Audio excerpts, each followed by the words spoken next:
in her last couple days when they were giving her pain meds, I was like blown away because they put like this little piece of tape with morphine on it on her shoulder, and in like seconds she was relieved. I realized I still had a disconnect of like what I put on my skin goes into my bloodstream, and obviously what we put in our mouths goes into our we are what we eat, basically, kind of epiphany.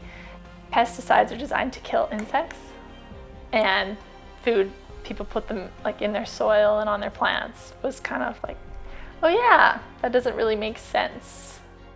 After De Silva lost her best friend to cancer, she began cooking organic meals for her family.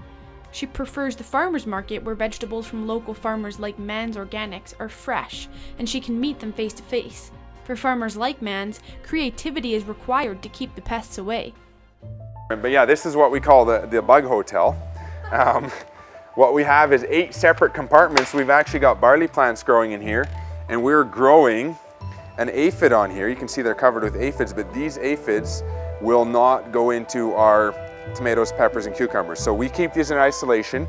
We actually release the beneficial wasp on here. We let things go, and then we're, so to speak, growing more of our own good bugs. And then we can take these plants after a certain time and put them out in the greenhouse and have that already established pest to beneficial cycle happening. This has been probably, the most intensive part of the greenhouse, is learning that end of things. The first few years we had some serious challenges with bugs getting a little bit out of control. We never did, lose a crop to the term that we quit and started over. But we did lose a crop to the sense that, we had to, it didn't produce fruit for a little while. It had to, sort itself out and then get back and going again. We look at it from the aspect of, oh, we have a fungal disease, let's kill it. We've got nematodes in the soil, let's kill them. We've got, aphids on the plant, let's kill them. But, this is in a sense a Band-Aid approach. We need to look at the plant and say, okay, if it has mildew, there's something wrong with the plant. Yes, so how can we fix the plant? What is it missing nutrition? Is that nutrition missing because the soil health is poor?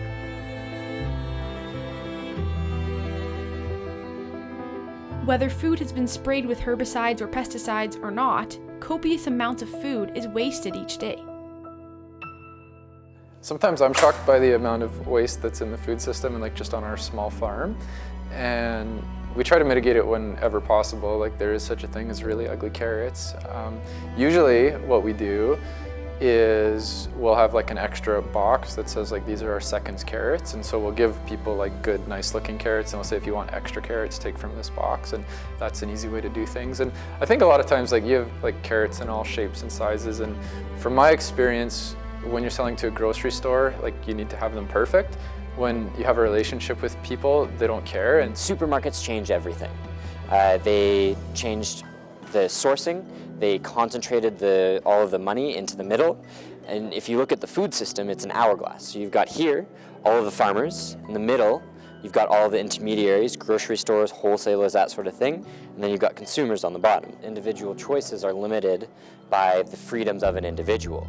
If you're, for example, a poor Indigenous person living in inner city Edmonton, you're not going to be able to participate in alternative food systems. So I just have a 5-month-old baby. I want this place to still be there and sustainable for her when she grows up, when she's 18, 19, 20, making decisions of what she's going to eat, right? So, and it's got to start somewhere. We do have a local food culture, but it's being diluted by this international market of whatever goods you want, whether it's pineapples from, Hawaii, or whether it's avocados from Ecuador. You can get whatever you want, but that product, when it comes in, represents maybe an organic label, maybe some chemicals or biology, but it doesn't represent a culture.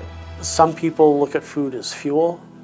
Some people look at food as the way of getting people together, having conversation. We all need food to eat. It's the one thing that's likely never going to change. So, what will you choose?